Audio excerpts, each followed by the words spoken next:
सब रूल 2 में दम है। कहता है कि आपको देखो GSTR1 जो फाइल करनी है वो क्वार्टरली फाइल करनी है अगर QRMP स्कीम में है, और मंथली स्कीम में है तो मंथली फाइल करनी है GSTR1। अब वो लोग जो QRMP स्कीम में है क्वार्टरली GSTR1 अपलोड करेंगे, ठीक है। तो अब नुकसान क्या होगा बायर को, वो पहले एक बार समझ लेते हैं, तब तुमको ये जरूर समझ में आएगा चार्ट। पॉइंट नंबर 2 समझने के लिए पहले एक हम लोग यहां पर कैजुअल सा डिस्कशन कर लेते हैं कि भाई क्यों इनवॉइस फर्नेसिंग फैसिलिटी की जरूरत पड़ी। QRMP स्कीम में GSTR1 क्वार्टरली फाइल होता है, होने दो, हर क्वार्टर GSTR1 फाइल होने दो। GSTR1 फाइल में 3 महीने की मेरी सप्लाई जो है उसकी डिटेल चली जाएगी। सर 1 महीने में जो मैं मंथली, मान लो मेरे ऊपर मंथली GSTR1 का कंप्लायंस करने की रिस्पॉन्सिबिलिटी है, तो जो 1 महीने की मेरी सप्लाई है गुड्स या सर्विसेज की, उसकी डिटेल मैं GSTR1 में दे दूंगा। और अगर क्वार्टरली है तो मैं 3 महीने की क्वार्टर की मैं डिटेल सबमिट कर दूंगा GSTR1 में। तो फिर सर क्यों चाहिए, आप बार बार बोल रहे हो क्लास में कि इनवॉइस फर्नेसिंग फैसिलिटी चाहिए उन लोगों को जो QRMP स्कीम में है पहले 2 महीने के लिए किसी भी क्वार्टर के। अगर मान लो मैं क्वार्टर की बात करूं जुलाई, अगस्त और सितंबर की, तो सर जुलाई और अगस्त के लिए क्या चाहिए, इनवॉइस फर्नेसिंग फैसिलिटी, और सितंबर के लिए क्या, वही GSTR1। सर आप GSTR1 हर क्वार्टर एंड के बाद फाइल करोगे, तो मार्च के बाद फाइल करोगे या जून के बाद या सितंबर के बाद या दिसंबर के बाद, 13 तारीख को यानी 13 अक्टूबर को यानी 13 जनवरी को यानी 13 फरवरी को यानी 13 जुलाई को, अप्रैल मई जून का 13 जुलाई। अब उन्हीं लोगों को रूल 59 में क्या मिला हुआ है, इनवॉइस फर्नेसिंग फैसिलिटी। और ये कौन से लोग हैं, वो लोग जो QRMP स्कीम में है। बट इसकी जरूरत क्यों पड़ी, वाई, नीड क्या है सर, इसकी जरूरत क्यों है। तो एक एग्जाम्पल से समझ लो, एक बार ये एग्जाम्पल क्लियर हो जाएगा तो कभी नहीं भूलोगे एग्जाम तक। एक बार नीड देख लेते हैं, रट्टा नहीं मारना है, पहले नीड देख लेते हैं। सर मिस्टर ए एक रजिस्टर्ड पर्सन है और QRMP स्कीम में है। इसने जनवरी में एक टैक्सेबल सप्लाई की है 11 जनवरी को, 11 जनवरी को इसने सप्लाई की है। और अब मिस्टर ए जो है वो QRMP स्कीम में है, तो जनवरी फरवरी मार्च 2024 का GSTR1 ये 13 अप्रैल को फर्निश करेगा। राइट, यही तो पढ़े हम लोग कि अगर आप QRMP स्कीम में है तो जनवरी फरवरी मार्च का GSTR1 यानी जनवरी फरवरी मार्च में जो तुमने सप्लाई की है उसकी डिटेल्स तुम GSTR1 में फर्निश करोगे। कब तक, 13 अप्रैल तक। सप्लाई कब हो चुकी, 11 जनवरी को, और करने वाला कहा है QRMP स्कीम में। अब जिसने रिसीव की है ये सप्लाई वो भी रजिस्टर्ड है, वो भी रजिस्टर्ड है, मतलब एक तरह से ये B2B सप्लाई है। सामने वाले को ITC चाहिए, सामने वाले को ITC चाहिए, राइट। मिस्टर ए ने टैक्सेबल सप्लाई की है मिस्टर बी को, मिस्टर बी भी रजिस्टर्ड है, ये B2B सप्लाई हो गई। सामने वाले को ITC चाहिए, बट सामने वाला मंथली स्कीम में है। अब सामने वाला मंथली स्कीम में है, सामने वाले को सप्लाई रिसीव हो चुकी, हाँ सर, सामने वाले को सप्लाई रिसीव्ड हो चुकी, सामने वाले को इनवॉइस भी रिसीव हो चुकी, इनवॉइस भी रिसीव हो चुकी। कब, जनवरी 2024 में। तो सेक्शन 16(2), सेक्शन 16(2) जब तुमने सप्लाई ले ली है, सप्लाई रिसीव भी हो गई है, तुमको इनवॉइस भी रिसीव हो गई है, तो ITC ले लो। ITC तो लेना चाहेगा ना ये जनवरी में। सर ये बंदा कौन, मिस्टर बी, जब अपना GSTR2B देखता है जनवरी का, तो 2B में वो दिखाई नहीं दे रहा है इसका परचेज कम्युनिकेट। हम लोग क्या पढ़ते हैं सेक्शन 16 में, सेक्शन 16 सब सेक्शन 2 में 6 पॉइंट्स थे कि आपके 6 पॉइंट सेटिस्फाई होने चाहिए अगर आपको ओवरऑल ITC लेना है। तो गुड्स मिल जाना चाहिए, इनवॉइसेज आपके पास होनी चाहिए, आपके पास जो परचेज की डिटेल है वो आपके 2B में कम्युनिकेट कर दी हो सप्लायर ने। सप्लायर कम्युनिकेट तो करेगा कब, मार्च एंड के बाद 13 अप्रैल तक, क्योंकि वो QRMP स्कीम में है, राइट। और इधर तुम कौन हो, मंथली स्कीम वाले, तुम क्या चाहोगे कि ये तुम्हारे जनवरी के GSTR2B में दिख जाए, क्योंकि ये जनवरी की परचेज है। तुम क्या चाहोगे कि जनवरी की जो तुम GSTR3B रिटर्न फाइल कर रहे हो 20 फरवरी को, तुम मंथली कंप्लायंस वाले हो मिस्टर बी, मैंने माल तुम्हें बेच दिया, मैं क्वार्टरली वाला हूं, तुम मंथली वाले हो, तुमने 11 जनवरी को माल खरीद लिया है, तुमको वो गुड्स रिसीव भी हो गया है। अब तुम क्या चाहोगे, जनवरी की जो रिटर्न फाइल कर रहे हो 3B, आप उसमें 20 फरवरी को फाइल कर रहे हो, तो आप आईटीसी लेना चाहोगे ना। ही वॉन्ट्स, कौन, ही कौन, mister B. Mister B, he wants to claim ITC in January 2024 but and don't want to wait till March 2024 return. Sir अगर हम सप्लायर की बात माने तो सप्लायर तो जनवरी फरवरी मार्च का GSTR1 13 अप्रैल को फाइल करेगा, 13 अप्रैल को फाइल करेगा। उसके बाद ये डेटा रिफ्लेक्ट होगा किसके, GSTR2B में, यानी मार्च आ जाएगा रिफ्लेक्ट होते होते 13 अप्रैल तक। मार्च खत्म होने के बाद 13 अप्रैल तक ये GSTR1 अपलोड करेगा, तब जाके उसके GSTR2B में वो डेटा रिफ्लेक्ट होगा। तो जब ये मार्च की, कौन, मिस्टर बी, जब मार्च की रिटर्न फाइल करेगा 20 अप्रैल को, तब जाके उसको आईटीसी मिलेगा। लेकिन सर वो क्यों वेट करे, गवर्नमेंट ने ये स्कीम दी है क्वार्टरली कंप्लायंस की, एक रिलैक्सेशन दिया है मिस्टर ए को, उसके चलते मिस्टर बी को क्यों नुकसान हो, क्योंकि मिस्टर बी तो मंथली वाला है। मिस्टर बी को जनवरी की लायबिलिटी कम करनी है, बेचारे ने गुड्स खरीदा है, इनवॉइस भी है, पैसे भी दे चुके हैं इसने, तब भी वो बेचारा आईटीसी नहीं ले पा रहा है। कब, जनवरी की रिटर्न जो वो 20 फरवरी को फाइल कर रहा है, नहीं ले पा रहा आईटीसी। क्यों, क्योंकि मिस्टर ए से डेटा अपलोड ही नहीं हो रहा है। मिस्टर ए क्यों नहीं कर रहा अपलोड, वो बोलता है मैं तो क्वार्टरली स्कीम में हूं, मेरा GSTR1 तो मार्च के बाद जाएगा 13 अप्रैल को। हो गई ना दिक्कत। सर गवर्नमेंट ने एक अच्छा काम करना चाहा, क्या, कि चलो छोटे व्यापारी को जिनका टर्नओवर 5 करोड़ उससे कम है उसको क्वार्टरली स्कीम दे देते हैं। दिक्कत कब आ गई, जब वो B2B सप्लाई कर रहा है, अपने से बड़े प्लेयर को सप्लाई कर रहा है और सामने वाला मंथली स्कीम में है, तो दिक्कत आ गई। तो गवर्नमेंट ने इसका एक सॉल्यूशन निकाला, सॉल्यूशन ऑप्शनल निकाला। क्या, इनवॉइस फर्निशिंग फैसिलिटी, एक ऑप्शनल स्कीम दी, किसको, सप्लायर को। कौन से सप्लायर को, जो QRMP स्कीम में है। सॉल्यूशन तो निकालना पड़ेगा ना, रेसिपिएंट को आईटीसी चाहिए, वो वेट नहीं कर सकता मार्च और अप्रैल का। तो अब गवर्नमेंट बोलती है ठीक है, आप रूल पढ़ो 59 और सब रूल 2 पढ़ो, वहां हम तुम्हें जनवरी 2024 की B2B सप्लाई, जनवरी 2024 की B2B जो सप्लाई की है उसको अपलोड करने का मौका देते हैं, डिटेल्स फर्निश करने का मौका देते हैं। तुमको हम पोर्टल पे क्या देते हैं, इनवॉइस फर्निशिंग फैसिलिटी का ऑप्शन। तुम जनवरी की जो टैक्सेबल सप्लाई है उसकी डिटेल 13 फरवरी तक अपडेट कर दो। कब तक, 13 फरवरी तक। सर तुम जनवरी 2024 की सप्लाई 13 फरवरी तक अपलोड कर दो, ठीक, तो सामने वाले को अपने आप जनवरी की रिटर्न जब वो फाइल करेगा, mister B will get the ITC in January 2024 GSTR3B, जो वो 20 फरवरी को फाइल करेगा, वो करेगा तो 13 फरवरी के बाद ही, 13 फरवरी से पहले करके कोई फायदा नहीं है उसको। देखो सर ये 13 फरवरी तक इनवॉइस फर्निशिंग फैसिलिटी फाइल कर देगा, तो ये फिर कम्युनिकेट हो जाएगा किसमें, GSTR2B में, किसको, रेसिपिएंट को। और रेसिपिएंट 13 तारीख के बाद अपना 3B फाइल करके आईटीसी ले ले, प्रॉब्लम खत्म, सॉल्यूशन खत्म। तो सर क्या ध्यान रखना, अगर कोई QRMP स्कीम वाला है और मान लो हम जनवरी टू मार्च क्वार्टर की बात कर रहे हैं, तो वो अपने जनवरी की सप्लाई 13 फरवरी 2024 तक इनवॉइस फर्निशिंग फैसिलिटी के थ्रू फर्निश कर दे, जनवरी की सप्लाई। फिर आ जाओ फरवरी में, सर वो अपने फरवरी की भी सप्लाई ऐसे ही 13 मार्च 2024 तक इनवॉइस फर्निशिंग फैसिलिटी यूज करके फर्निश कर दे, इंस्टीड ऑफ GSTR1, क्योंकि GSTR1 का ऑप्शन तो इसको मिलेगा ही नहीं। वो ऑप्शन कब मिलेगा इसको, मार्च में। वो ऑप्शन कब मिलेगा, मार्च 2024 में। वो 13 अप्रैल 2024 तक।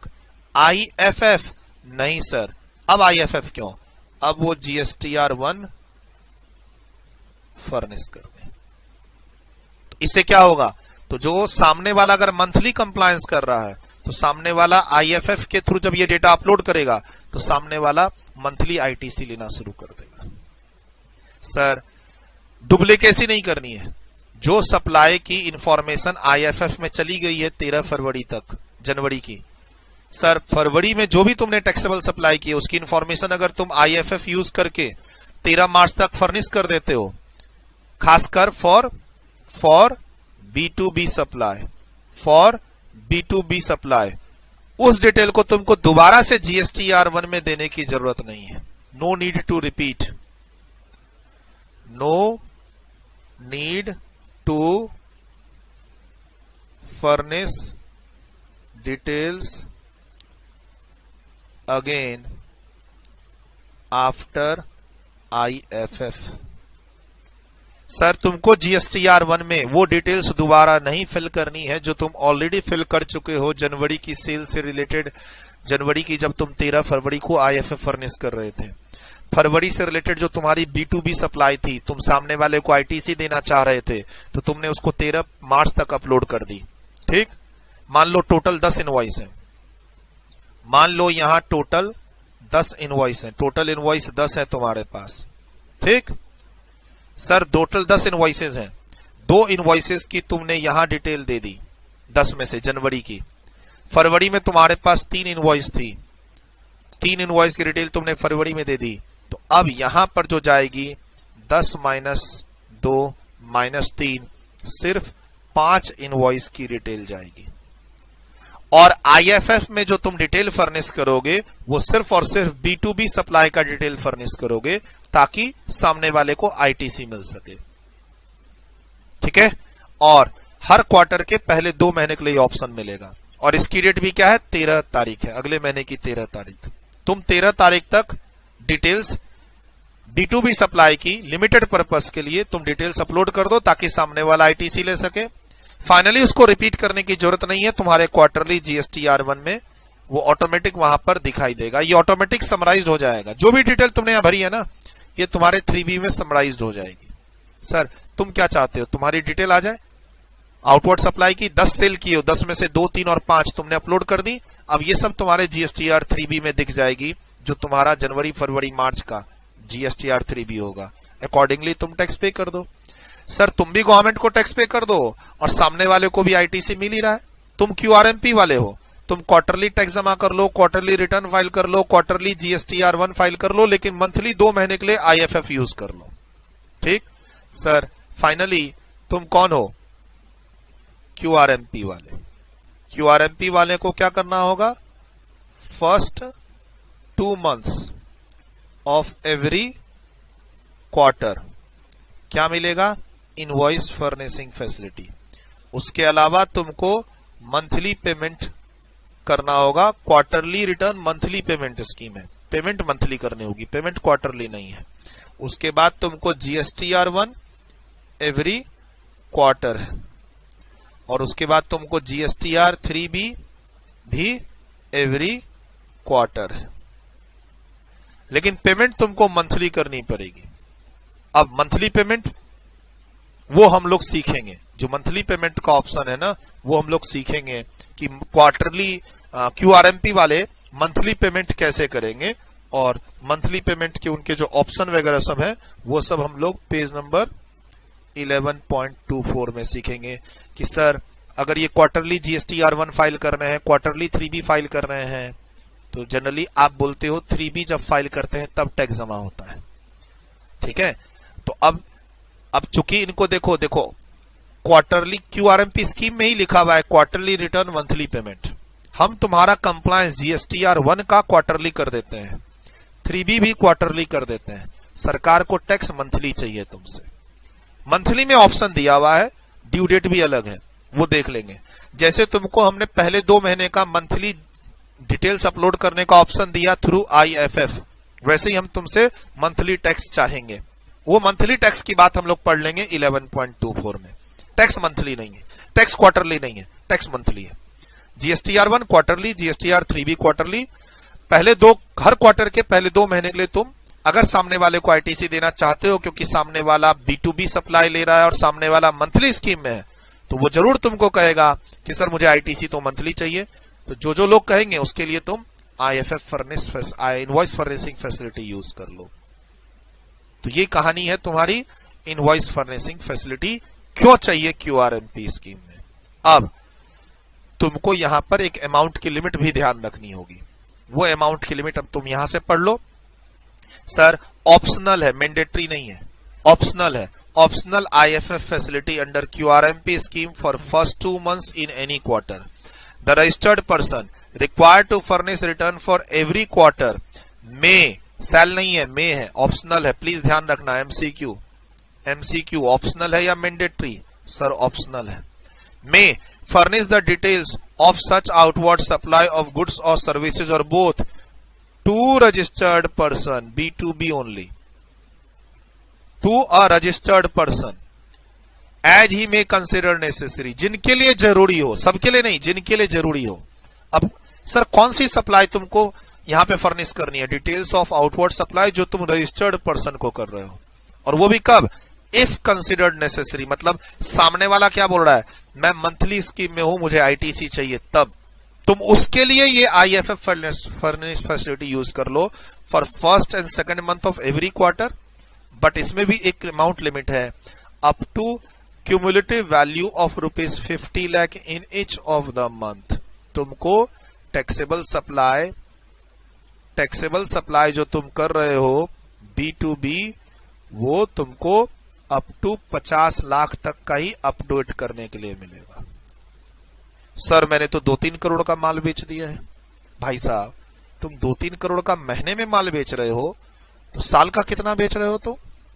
और फिर तुम QRMP स्कीम में कैसे आओगे? एक बात बताओ, QRMP स्कीम में कौन है? जो लोग सालाना 5 करोड़ और उससे कम का टर्नओवर मेंटेन करते हैं।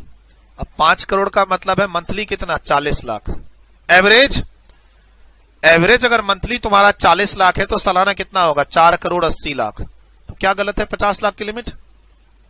सोशल मीडिया पे इन सब चीजों के लिए बहुत नेगेटिव रिमार्क्स तुम पढ़ लोगे। भाई लिमिट देने की क्या जरूरत थी? अगर मैंने सालाना 70-80 लाख का माल बेचा तो? अरे तुमने अगर सालाना 70-80 लाख का माल बेचा है तो एक ही आदमी को थोड़ी ना बेचा है। नहीं सर मैं सालाना 70-80 लाख का माल एक ही आदमी को बेच रहा हूं और उसको ITC चाहिए। अब बोलो, अरे तो बाबा निकल जाओ ना QRMP स्कीम से, जान क्यों ले रहे हो? QRMP स्कीम भी ऑप्शनल है, तुम इससे कभी भी निकल सकते हो।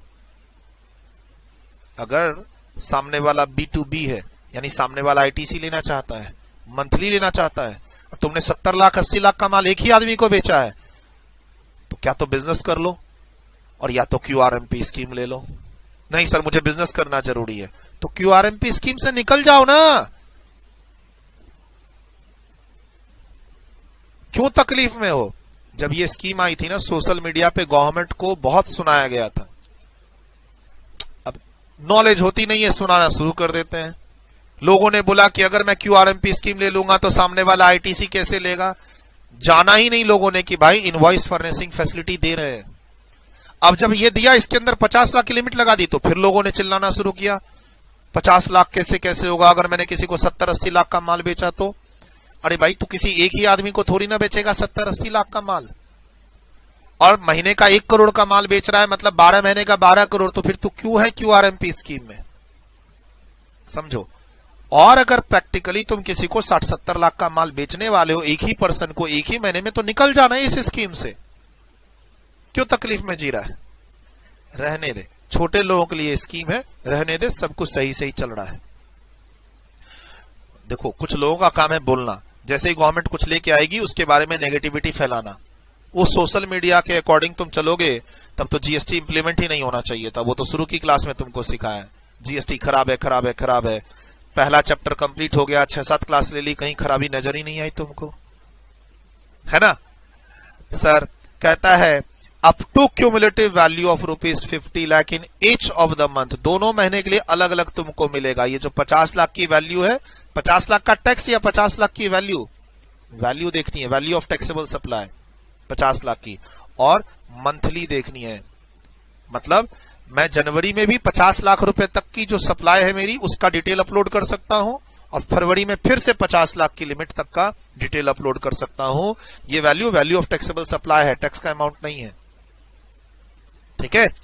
Using invoice furnishing facility, IFF electronically, और ये तुम मंथ खत्म होने के बाद 1 तारीख से कभी भी यूज कर सकते हो 13 तारीख तक। तो वही मैंने बोला, जनवरी का 13 फरवरी तक और फरवरी का 13 मार्च तक।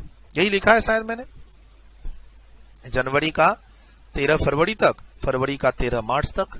और जो तुम डिटेल वहां सबमिट कर चुके हो उसको रिपीट करने की जरूरत नहीं है, ऑटोमेटिक ये GSTR 3B में आ जाएगा तुम्हारे, और सामने वाले को तो रिफ्लेक्ट हो ही रहा है। सर आप ये कहना चाहते हो कि IFF को यूज करके जो डेटा मैं अपलोड करूंगा वो सामने वाले के 2A 2B में जाएगा? हाँ जाएगा, कम्युनिकेट होगा, ये कम्युनिकेट होगा, तभी तो IFF की फैसिलिटी दी जा रही है। और टेंशन लेते हो तो वीडियो रोक के लिखा, तो प्लीज इसकी तैयारी कर लेना।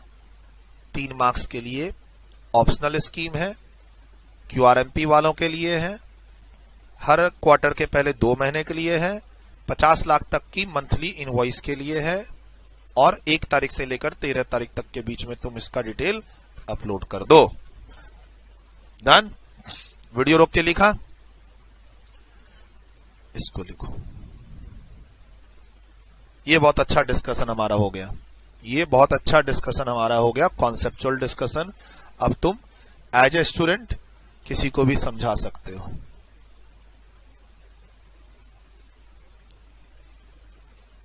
डन? लॉजिक के साथ पढ़ेंगे, है ना? डन? वीडियो रोक के लिखा, नेक्स्ट। डन? वीडियो रोक के लिखा, नेक्स्ट। डन? डन? लिख लिया ना? कुछ छुटा तो नहीं? मिला लो। डन? डन? डन? डन? चलिए सर, बहुत बढ़िया।